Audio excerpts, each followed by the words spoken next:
Okay?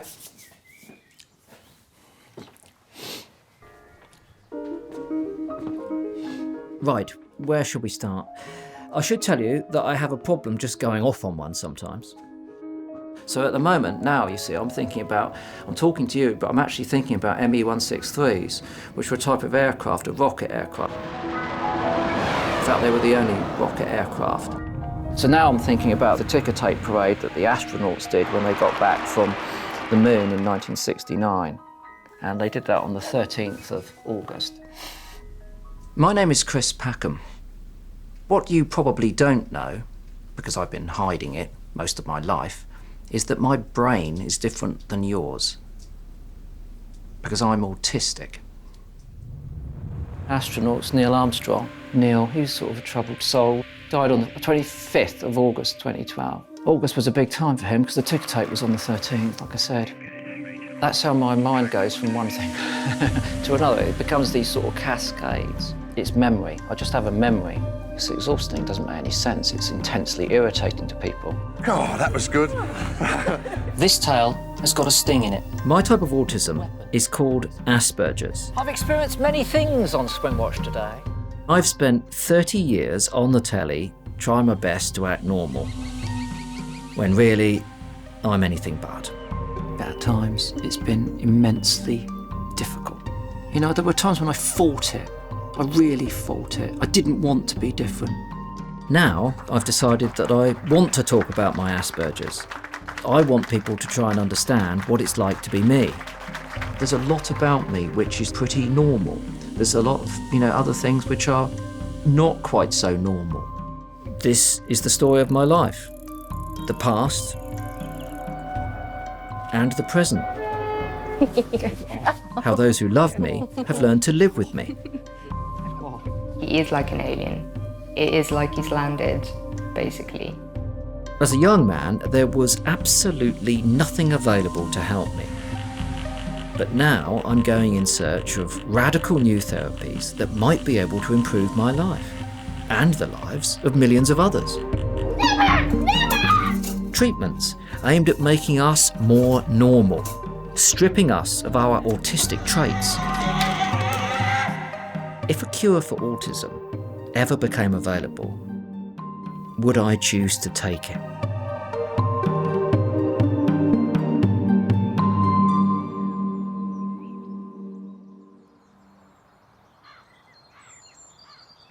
I live in this house in the New Forest, and it's in the middle of a huge patch of woodland.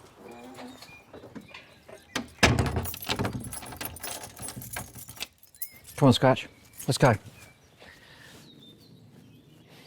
You've got a filthy arse. This is always my favourite part of the day. Getting up in the morning and going out into this place with the Scratch. Scratchy's my best mate. I love him more than anything on this planet, and all of my love is focused entirely upon him. It's intense and it's real. Just him being happy here makes me happy. It's guaranteed. It's like the switch comes on. And in human relationships, because of the complexity of them and the various problems with them, they don't always make you happy, even when you want them to. Come on, Scratch. My Asperger's is one of many conditions on the broad autistic spectrum. I'm lucky to be high functioning, but there are still some areas where I really just don't have a clue. People like myself are clumsy socially, so even now, as an adult, having learned, how to minimise that, I still constantly make mistakes. Let's be honest. I suspect that many people find me a little bit weird, which is one of the reasons why I've chosen to live all on my own in the middle of the woods. I can't think when I last saw another human being here. Gotcha. Yeah, people invite me to parties, and it's like, I'm having my 50th party. Where is it? It's in Wales. What? I'm going to go to Wales to go to a party, to stand in the corner and not talk very much to people. I haven't been to a party for 10 years or something. I don't have that need for that sort of social contact at all. If you have autism, there's an enormous breadth of how that impacts upon your life. And I think it varies from having a few traits which might be perceived as quirky or difficult socially. And many people will have those. And at the other end, I think that it is fair to call it a disability. I'm not a typical autistic person because there is no typical autistic person. Look at that, look through there now. That's really quite a nice sight. This is an inordinately complex environment. It's quite challenging to be here because there's so much to see, and when I'm looking at it, it's all coming in really, really quickly. It's like swamping. There's one aspect of my Asperger's that you may not expect. You see, I experience the world in a very different way to pretty much everyone else. There's like imagine like a hyper reality. It's not just about seeing it, it's about hearing it, it's about smelling it, it's about tasting it, it's about everything. I mean, there's a very distinct smell of this time of spring. It's quite ripe, it's quite moist. So if it rained now, this afternoon, the smell would change quite radically and it would be much more intense. Sound-wise, obviously there's that jet that's going over. I can hear the traffic in the distance. And then you've got the natural sounds that are here. So that was a blackbird rattling over there. There's robins calling. Now there's a blackbird calling there. I can hear blue tits going.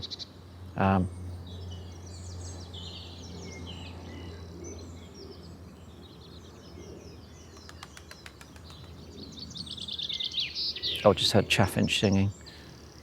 There's layers of bird song going on. This sensory overload is a constant distraction, and it's had a hugely isolating effect on me ever since I was a small boy. I grew up in Southampton in the 1960s, and back then, Asperger's wasn't a properly recognised condition. As a child, were you aware that you were different? Not really. I think that when I look back on it, what was clear was that the depth of the obsessions was so much greater than any of my peers. When I got into things, I was really into them, to the point that everything else was pretty much excluded. This was my first fox skull that I collected when I was a kid. Ah, it's beautiful, isn't it? Absolutely beautiful.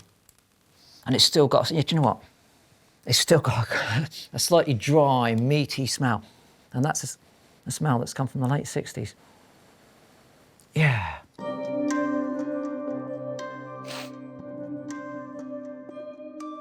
At primary school, I didn't have a need for friends. If I'm very honest with you, there were far more interesting things happening in a dirty old pond just over the fence. Every year I would collect tadpoles. It was one of the highlights of my year. It was better than Christmas and my birthday. Tadpole time was absolutely the time of the year.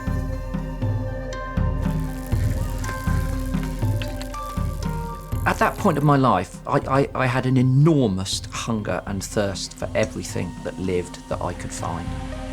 It didn't matter what it was. I wasn't repulsed by anything. I was absolutely enchanted by every living thing. I wanted to own every single sensory input that I could get from it as intensely as possible.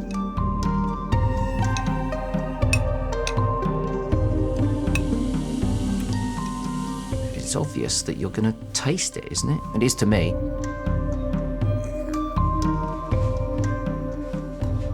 They were like little blobs of semolina, and when I focused them back to the tip of my tongue so that I could bite into them, they tasted earthy. I mean, it doesn't seem weird to me. When you first lick the backside of a beetle that's oozing a yellow fluid, and it's bitter on the taste of your tongue, as if you've licked a dirty old sixpence, and it doesn't go away for an hour, that's a really quite sort of powerful thing. I didn't know that my heightened sensory perception was an autistic trait until much later, and neither did my family. Okay, so, well, I'll just show you what I got. It's quite funny. Jenny is my younger sister. So these are the old bits. Oh my goodness. Look at you looking at me in that one there. really protective. In many respects, Mum and Dad completely facilitated your enthusiasms. Obsessions. Obsessions for things. And that was all good. It's just that when things went bad, they didn't know why, and then, that was when things weren't so good. I think the impact upon my sister was probably that I commanded way too much of the attention in the house. My interests were sort of overpowering, and because I wouldn't stop going on about stuff. I always sort of describe myself as Muttley, actually. I think I was Muttley to Chris, really. I was always the assistant. It was me having to do something I was so uncomfortable with, actually. Have sort of tadpoles on my ear, have snakes around my neck. I was forever standing at the bottom of trees in nettles looking for birds' nests, and doing things that were all about you. We had a conversation a little while ago, and I sort of said, Chris, with this Asperger's, you're not really understanding the subtleties of, what people mean, etc. How come you're so good at manipulating people? And he said it's because I don't really care about them that much. But, you probably don't realise how sort of inspiring you were to all of us, actually, and how much you triggered in us all to be interested in things. Yeah, that's good.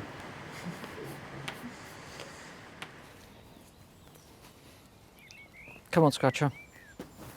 I wasn't diagnosed with Asperger's until I was in my 40s.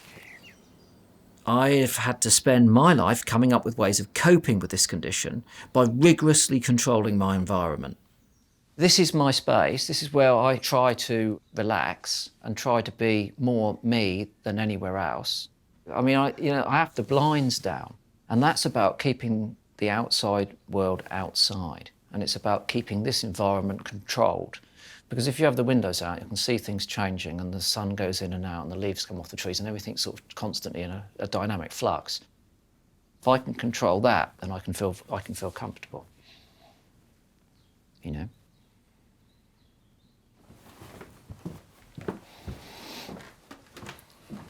Nowadays, there's a huge push towards finding effective treatments for autism. So I'm packing to go in search of anything that might make my life a little bit easier. So these ones have never been worn. These ones have never been worn. I want them to be the same as the ones I've already got. So I buy 3 in one go. I really like this shirt, sort of quite retro. So I bought 3 of those. One of the things that I like to do, again, it's a comfort thing, is to wear the same clothes and eat the same food all the time. So there's 3 of these. The fleeces are all in order, and they're in colour order, or they're in manufacturer order, and then you've got the same with the puffer jackets, and then the raincoats right at the end. So no, it's... Oh, sorry, I'm just straightening all these up, that's all, because it's neater if they're straight. They've all got a face in the same direction. And, yeah. I suppose that might strike people as odd.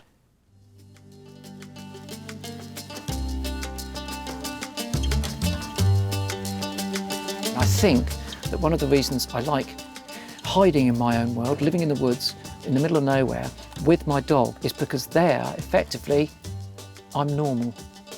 I'm not autistic. Of course, when I get in my car and drive out the gate into the rest of the world, it's not quite so good. I'm going to America, where controversial new therapies are being developed that aim to change who we fundamentally are. I'm not really sure how I feel about the idea of trying to cure autism. I mean, in many ways, it's defined my life, from its highest highs to its most devastating lows. I'm in Providence, Rhode Island, to witness a trial of a radical new treatment. TMS, transcranial magnetic stimulation, which is being investigated in the treatment of autistic people to see if it can modify their behaviour. It's electrodes, it's electromagnetic radiation in the brain.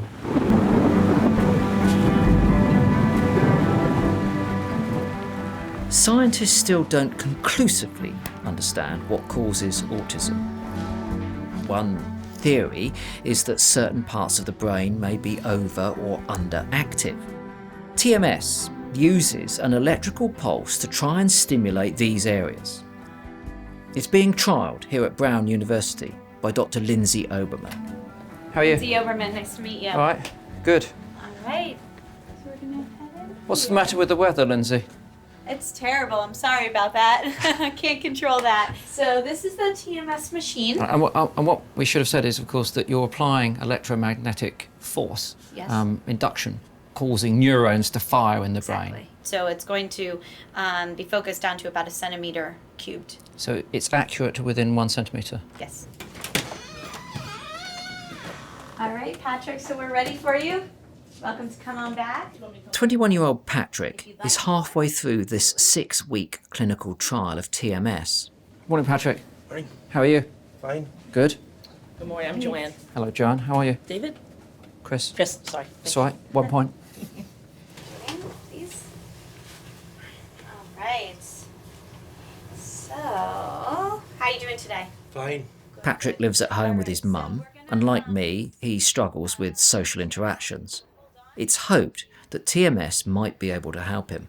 It could help somebody who has that difficulty with, say, understanding other people's facial expressions. They say, you know, I can't read other people's emotions. Well, we can stimulate a part of the brain that we think is related to that ability, and that could have a really great change on their quality of life. Okay, go ahead and lean back. All right. How's that feel? Fine. Is that okay? Mm-hmm. We'll put in a series of 600 pulses in 40 seconds. And it's that 600 pulses in 40 seconds that's the actual intervention. So you're going to see these pulses here. Relax your hand, you're doing fine. You're about halfway done. Doing fine. Very good. Just a few more pulses.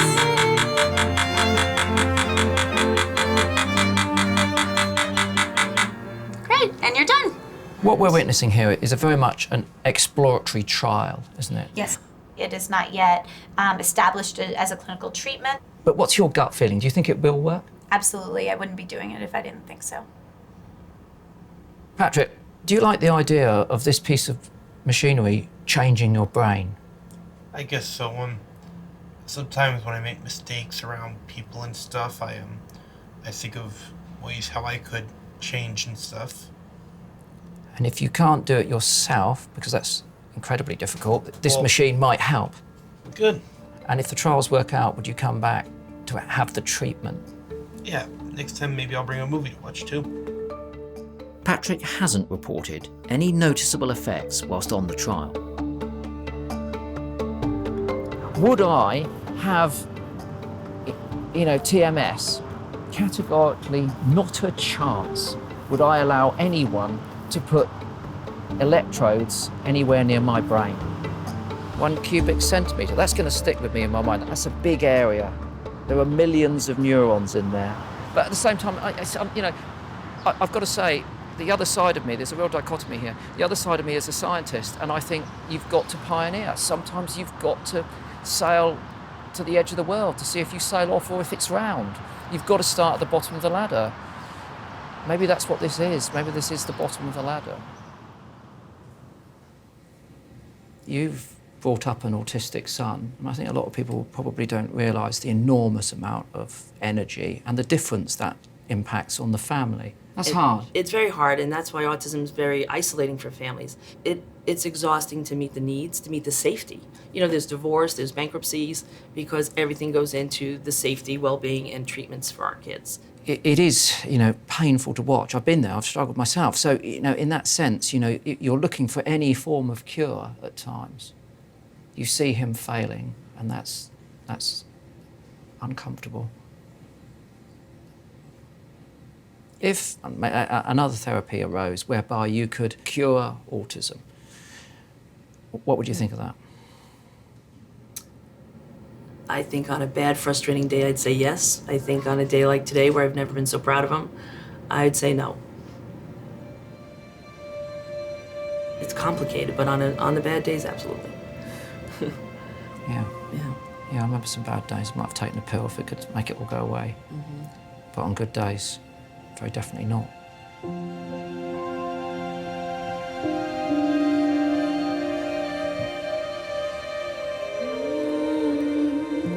Thank you, Pat. Welcome. Thank you very much. You're welcome. You're most welcome. I hope it works out for you. Yep, Keep coming. we will. Help the doctor.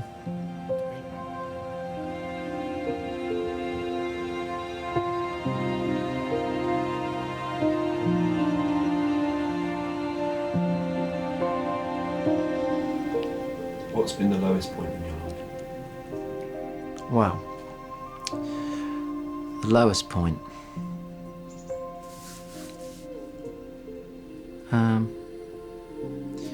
Kestrel dying was like a very low point. So yeah, it was a catastrophic event.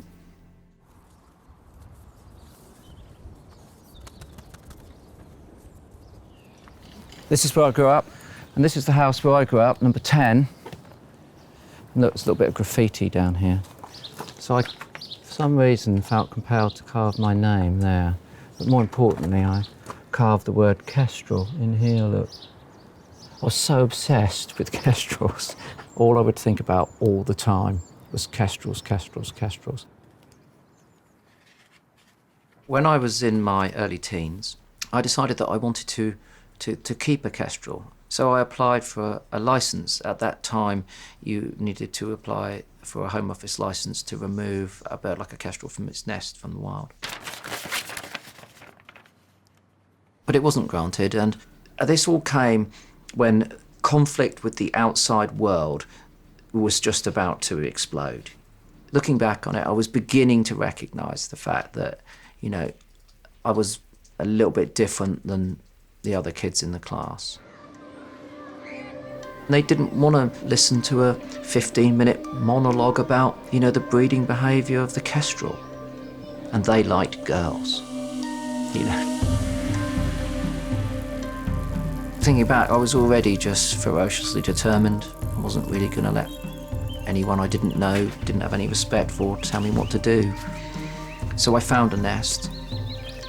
I climbed up and there were young kestrels in it and took one of them out. This is the tree.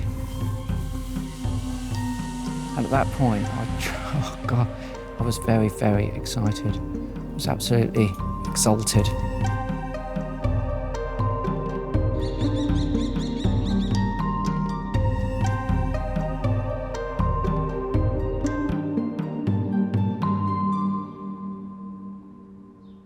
It was extremely beautiful, and I loved it with an enormous, you know, passion and amount of energy. So the obsessive interest and the, you know, intense focus on that one organism meant that I could just exclude everything else, and that's what happened. All that existed was just us two. This is the field, obviously, where I flew the kestrel. I mowed a strip of grass. I made a hole in the ground where I could put the bird's block, and the bird would sit on the block and I would fly it in that direction.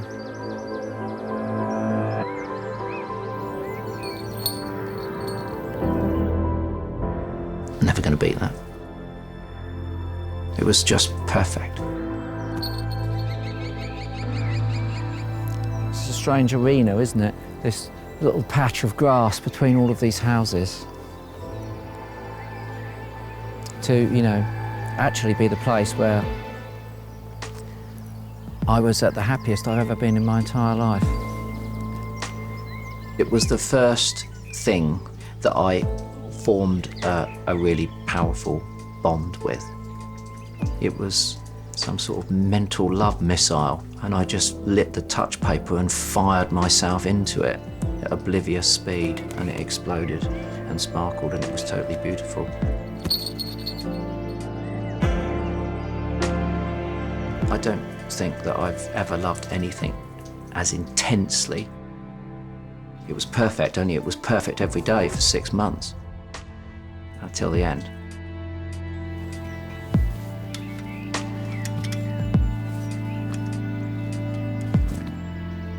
The kestrel, it did die.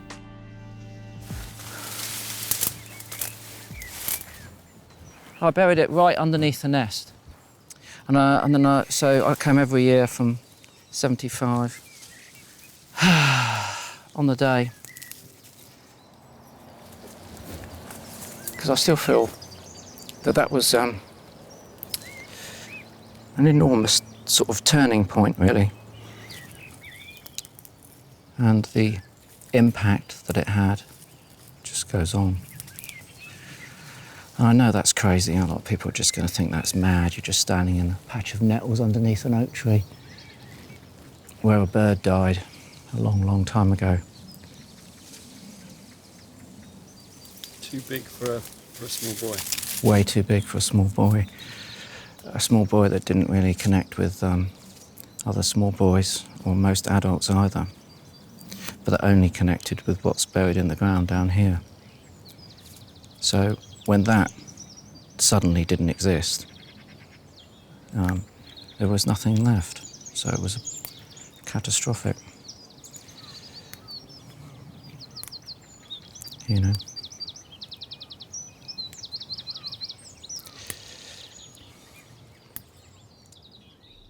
What it did was highlight my vulnerability.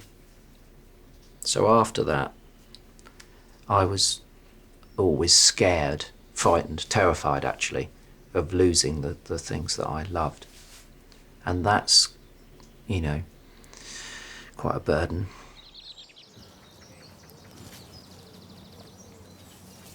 Had you asked me whether I wanted curing in my teens, I might have been interested on occasion. You know, I would sit there and I'd think, oh, goodness me, wouldn't my life be easier if I could just do this? You know, just get on with people without it being such a struggle. There are an estimated 25 million autistic people in the world. When I was growing up, the only option for me was mainstream education. But now, here in America, a systematic approach to eradicating autistic traits is being rolled out in specialist schools across the country. Applied Behavioural Analysis, ABA, is now taught in hundreds of specialist schools all over the United States. And I've come to one of the biggest ones. It's an hour outside of Boston. Allie's turn. I'm going to say moo, me, moo. Ryan's turn. Ryan, say it one more time. Many of the children here have a far more severe form of autism than I have. That's doing it. Not only do they struggle with social interactions, but many of them are non-verbal. Me, moo, me. Ryan's turn. Moo, me. Nice job. We're in another bubble. Although this technique has obviously moved on from its early days in the 1960s, it still follows a system of rigorous repetition. The idea is that by doing the same tasks over and over again, autistic behaviour can be stamped out, making the child more socially normal. You're not doing it! Never! Never!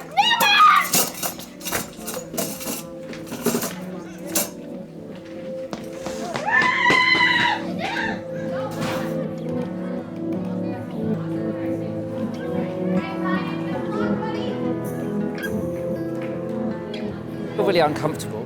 It's just a mass of noise and colour. It's not symmetrical. There's stripes all around the walls. The windows aren't in line. You know, everything else is pretty chaos. But it's pretty intense. I think it's going to be a pretty intense day. For me, there's some sort of fundamental questions to be asked about the purpose of this sort of education. ABA has been largely rejected in the UK on the grounds that it's trying to force autistic children to be something they're not. Vinny, can I start? Yeah, please. Vincent Strully is the school's founder. Autism is such a broad thing. We're all different. You're absolutely convinced that at the moment that ABA is the best one to treat autistic kids? My position, hand over heart, is people said, well, this is behavior modification, it's artificial, robotic, manipulative. But so was chemotherapy in the early days of cancer treatment. People said it was poisonous, it would kill the patient rather than help them. ABA is the way forward, and 30 to 50% of them will lose their diagnosis after 1 to 2 years of early intensive behavioral So hold on, when you say intervention. lose their diagnosis, that would mean if they were re-diagnosed for autism, they wouldn't fall within the set that currently qualifies? Correct. Professional observers would not be able to tell the autistic child. This is educational chemotherapy for these kids. We wouldn't deny them the chemical and medical chemotherapy they need for their cancer, but to deny them the work that we and our colleagues around the country are doing successfully is, it's just wrong. If you could, would you cure autism? If I could, of course. And that would be a prayer come true. Let's be really clear about this. I don't like the idea of comparing autism to a cancer that requires a sort of educational chemotherapy. For me as a child with Asperger's, I just don't think this rigid system would have worked. But for many parents, schools like this must seem like the only option. If you are faced with a form of autism which is seriously debilitating, then obviously you are going to crave a solution for that. I fully understand why parents, in particular, would want to explore any of those avenues to try and normalise, to some extent, their child. But for people like myself with Asperger's, there's a simple therapy, and that is just be on your own. I have chosen to live in the woods on my own, but this doesn't mean, of course, that I don't need to have relationships just like everyone else. There are a handful of people in my life that I'm close to. We're on the Red Funnel ferry to the Isle of Wight to see Charlotte, my partner, and she owns the Isle of Wight Zoo. Charlotte and I don't live together. We never have. Does that distance suit you? I wish you hadn't asked that question. Because, I like my own space a lot, We've been together for 10 years, she told me this year. And so that's pretty good. I get bored with things really, really quickly, so the fact that I'm very definitely not bored with Charlotte after 10 years, if living apart is part of that, then maybe there's a good side to it.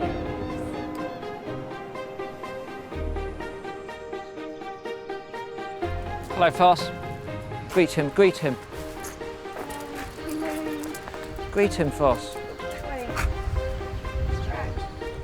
Greet him.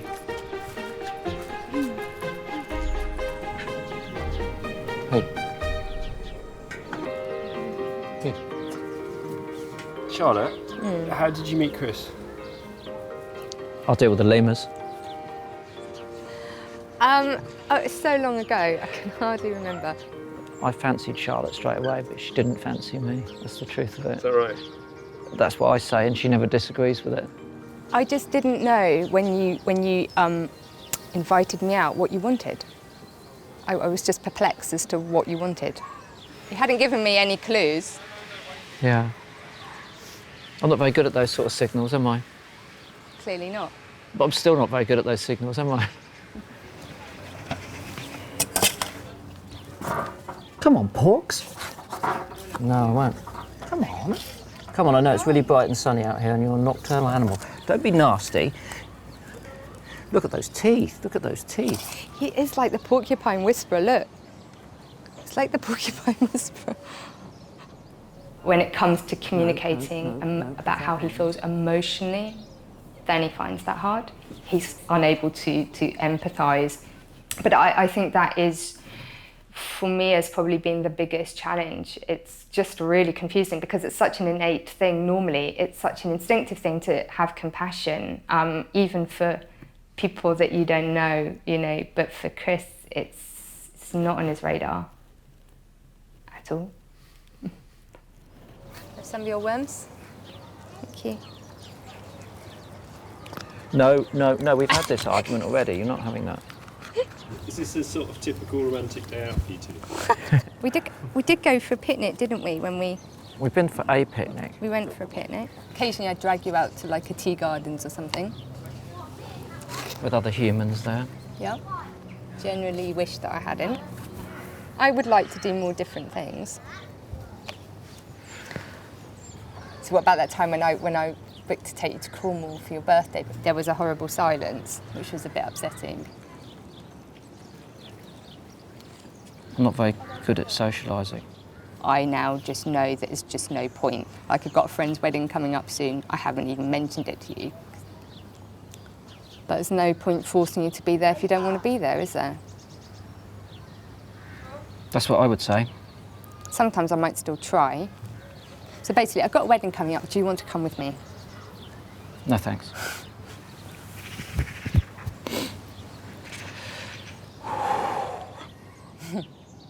For all the extra hard work and sometimes the tears and the times when you just think, oh, geez, it seems like impossible sometimes to make progress. But yeah, I think the return is really definitely worth it. Yeah. He's fascinating. He's a fascinating character, and there's a lifetime guarantee with Chris. Never would I be bored. That's nice, isn't it? We've been together for 10 years, and I'm still fascinated by his mind. Isn't that nice? Eh? Oh, yes. I'm very lucky to have found someone who will put up with the constant social failings that come with my Asperger's. But 30 years ago, any interaction with anyone my own age was catastrophic. So this is the school that I went to, this large comprehensive. Trouble with going back to places like this, it's a catalyst to expose things that otherwise you wouldn't normally think about. I was a spazzer and a spacker and a cretin and a moron. Kids beat other kids up, but that wasn't as bad as where they would be coming down here yabbering on about all of their parties and all that sort of stuff. And I'd feel completely alienated. It was the exclusions that were particularly cruel. I was at the most vulnerable point in my life. I'd been rejected by my peers, who I didn't know who I was. What made me upset was I didn't understand it. I didn't understand why that I was getting picked on and excluded. It was the confusion that was the agony, that was the problem. I took a whole series of photographs in my late teens, and they were all sort of suicidal pictures. So they're either pictures of me dead or about to die.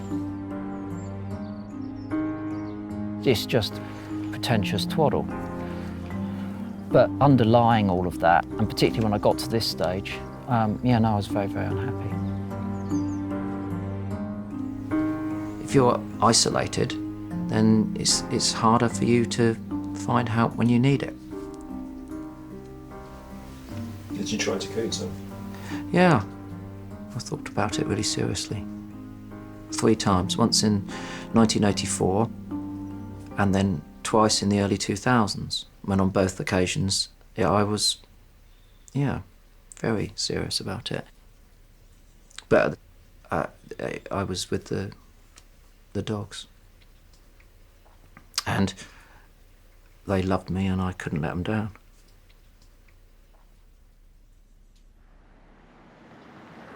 After I left school, I went on to university to study zoology. And although I was years off being diagnosed, it was already clear to me by this point that I had to develop my own ways of dealing with being different. By the time I got to university, I'd come up with a strategy, and the strategy was really simple. Don't interact with people of your own age. Just turn up, get straight A's, and I wouldn't speak to anyone.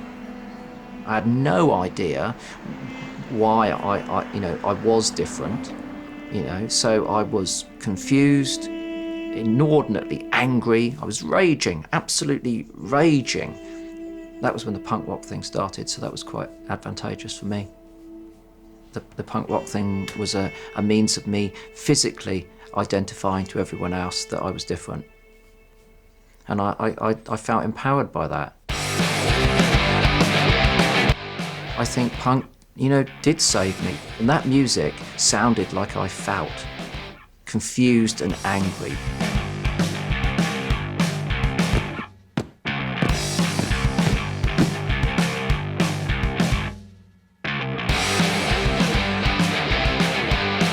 Don't let them win.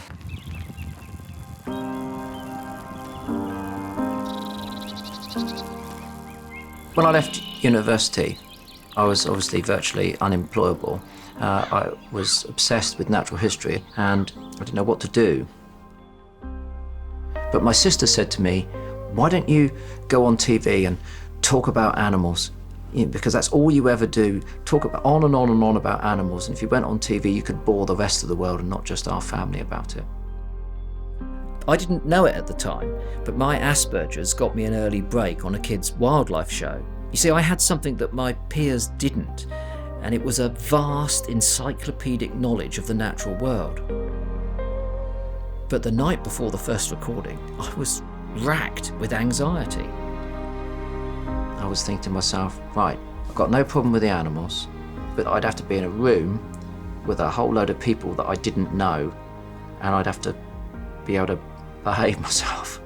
And I've got a photograph of me, a self-portrait, having just made a list of the things that I would need to do to be able to work in that environment and the things that I had to stop myself from doing. The top of the list was to look at them, make eye contact. Don't interrupt people, don't say what you think, because most of the things I thought were incompatible with things that they would think. And then I'd sort of try and engage with people. Hey, this is what I did in my summer. These are so that they would understand that I was actually genuinely listening to them, when in fact probably I was thinking about something else. How long are a tiger's claws? Well, I think that'd be a good one for you, Chris. Well, thanks, Terry. That's very, very kind of you. It's also going off on one about something which is not connected to the topic of any relevance at the time. So what were their razor-sharp talons, their beautiful stripes and asymmetrical stripy fingerprint, biggest cats in the world. I was thinking to myself, calm down, just get back into the zone where you don't constantly do that, I mean, what might we see today, Well, we can do a lot better than that. I'm sure we'll find some interesting plants for a start. We've always overlooked plants. Right? But I have to say, it was exhausting, and I would get very upset with myself when I was failing, and it continues to this day. 30 years on, managing my Asperger's on telly so I seem relatively normal still requires an enormous effort. Hello and welcome to Unsprung, here at the National Trust Sherborne Park Estate in Gloucester. I've taught myself to manage some of my personal traits. Sometimes I fail, I do just go off on one. But then the people I'm working with laugh at it more than anything now. They think it's funny, thankfully. This is a budgie we've got on here. I think I must speak to the artist later. That's all we've got time for today. Please thank my guest. We'll see you again at 6:30 tomorrow night. Goodbye. I realise now that there's no way I could do my job without Asperger's. What I do in terms of just making this programme is afforded to me because of my Asperger's, because of my neurological differences here. So that's being able to see things with perhaps a greater clarity, to see the world in a different way, in my case in a very visual way. But, I've been able to understand that, and that's something which was a painful process to go through, but I did it, and now I'm very fortunate to be able to reap the benefits of that. Not all autistic people are in that position. There are many aspects of Asperger's which are enormously positive, and there must be many other people out there who could contribute in an immensely productive way who aren't able to do so because they can't quite manage some aspects of their life in the way that I do in order to make it productive. In the UK, only 14% of autistic adults are in full-time employment, and that's the lowest amount for any notifiable disability. And that is a tragic loss. Up until now, everything I've seen in America has been designed to fundamentally change who we are. But there is one place that's been harnessing some of the special gifts that autistic people have, our obsessive focus, our ability to see the world from different perspectives. Here we are in Silicon Valley, and the thing to remember is that people with autistic traits made this place happen. And people with autistic traits made NASA happen. We got to the moon, we networked the world, and we wouldn't have been able to do it without people with autistic traits. Author Steve Silberman has written extensively about the contribution that autistic people have made to the explosion of the tech industry. It's NASA and absolutely. Samsung Tech. Exactly. I mean, you know, these places are full of particular minds which are doing extraordinary things. Before the advent of the tech industry, these kids would have been considered weirdos. Now they're running the world. And you know, one of the people that we spoke to who's involved with therapies for autistic people came pretty close to saying, when I asked them if you could cure autism, rid the world of it, they said yes. Wow, that's horrifying. You know, I mean, the word cure, I think, is absolutely toxic in the autism community. And the excuse, in a sense, well, it's easier to change the individual than it is to change society. That's it. That's the core of all of this, though, isn't it? Yeah, it all is. of these therapies, all of these things are basically just saying, let's force these people, and rather than adapt to accommodate them. Absolutely. So we have to start redesigning society instead of redesigning the individual. A change is happening in some of the largest companies in the world. Neil Barnett is pioneering a new recruitment process here at Microsoft. Typically and notoriously, autistic people struggle to get jobs in the first place. A lot of them basically just struggle with the interview process. Right. So we've created this program where folks come in and we actually bring them in for a week to do an interview versus one day, which is the typical interview. What we've changed with focusing on candidates that are on the autism spectrum is bringing them in, letting them have a more, reducing the stress, hopefully, and then letting them showcase their skills. And so we do this over a 5-day period. I've got to be honest with you, Neil, I couldn't work in this office personally. Yeah. It's still Christmas. Yeah. There's all sorts of snowflakes hanging from the ceiling. We have individuals that ask for a closed office with a door. And you're able to provide that? And we're able to provide that. We are finding great untapped talent that normally we would not see, and these individuals are creating software being used by millions of people. Jacob, tell me your story. Like me, Jacob, a lead software architect, had a difficult time growing up. I was perfectly intelligent. I was actually considered genius level intelligence, but they said I wasn't socially developed enough to move on to the next grade in school. It was very hurtful. To be perfectly frank, I felt like a black sheep most of the time. I got a job at Microsoft, and that eventually led to a number of positions, each one building up my skill set and my resume. So your perseverance was worthwhile in the end. I mean, you've managed to get yourself to somewhere where your particular and peculiar skills are valued. That's true, and it's also led me to more independent economic freedom as well.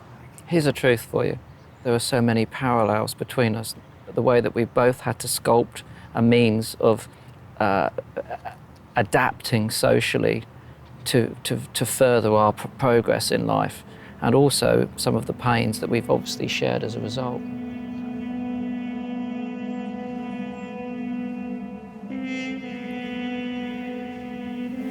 Imagine all those people trapped in their room because they're isolated by this condition. They haven't been able to sculpt opportunities, manage themselves in a way that allows them to fulfill their lives.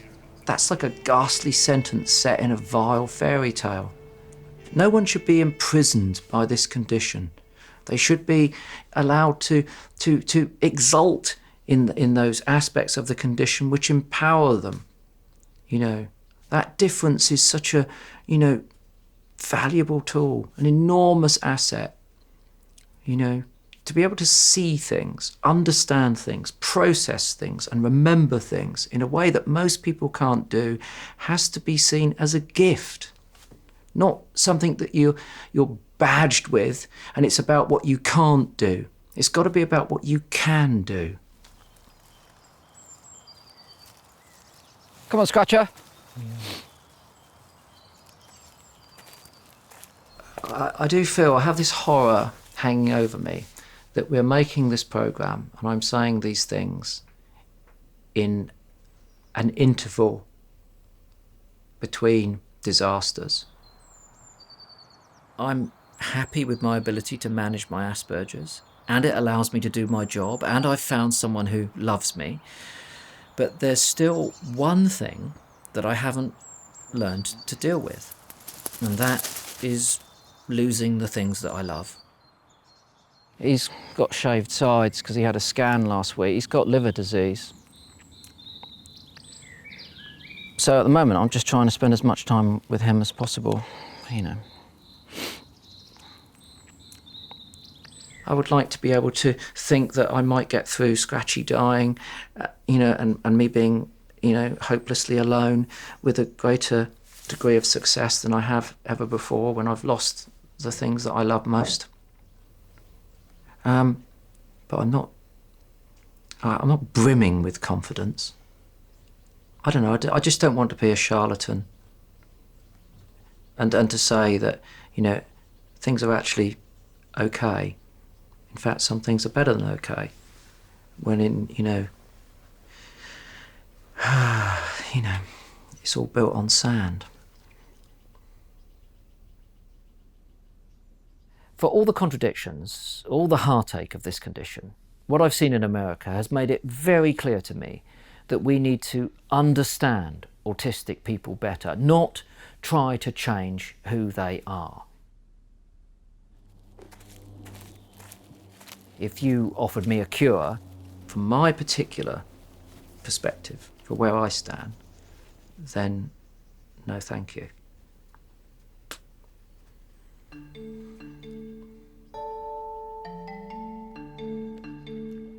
Every relationship I've had in my life has been defined and made difficult by my Asperger's. But there is one that's come surprisingly easy, and it's the thing that I'm probably most proud of.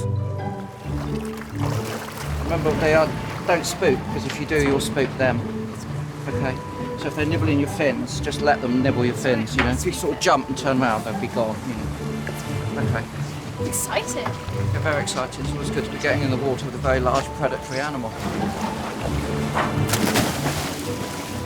Megan is my stepdaughter from a previous relationship. Obviously, I have played a role in raising Megan, and I found it enormously rewarding, something that I was very surprised by. Meg's I met when she was 18 months old. We seemed to get on sort of straight away, and we travelled a lot together. Been all around the world. I was working overseas a lot at that time, so I would take Megan with me. And so I enjoyed putting an enormous amount of energy into her education. It was, and is one of the most important parts of my existence. Megs is at university studying zoology, which is a great surprise to me, really. So I'm very pleased, yeah. What's so satisfying at the moment is that when I ring her up, she answers the phone like this. Okay, just give me a minute. And it's because she's in the library. Fantastic, working. Christ, about time. Kind of every day up until this point, ever since I can remember, you've always been someone that has been there. You're always there to support me no matter kind of what, and you're reliable in that sense, which is, for me, it's been really, really lovely. Reliable. It's like a TripAdvisor report, isn't it? I'm getting like a 5-star TripAdvisor report here. That's what it is. It's hard to say it's like really lovely. No, but you've taught me so much in terms of not just like the natural world and everything that I've become so passionate about as well. You've taught me everything, just life lessons, and you'd given me experiences that if I hadn't have met you, I wouldn't have had. So if you hadn't come into my life 20 years ago, I would probably be in a completely different place than I am now. Yeah. So. How many stars on this sort of Guardian Are we TripAdvisor? doing Guardian 10 out of 10? Advisor. Out of 10? 5. Out of 5. I'd give you 4.9. 4.8. 4.8? 4.8. God, that's good. You can get up to 4.9 if you come to my graduation. No way, so I'll settle for 4.8. I'm really happy with that. You won't be coming to my graduation? No, of course not. not. Are you serious? Yeah, I am, yeah. What do you think I'm going to do? Drive all the way to Liverpool to see you getting a bit of paper? Yes! Megs? Chris! What?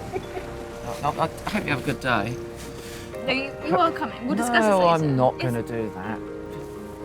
It's ridiculous. It's not. Yes. Don't make such a big deal out of it anyway. It is a big deal. Yes, it is.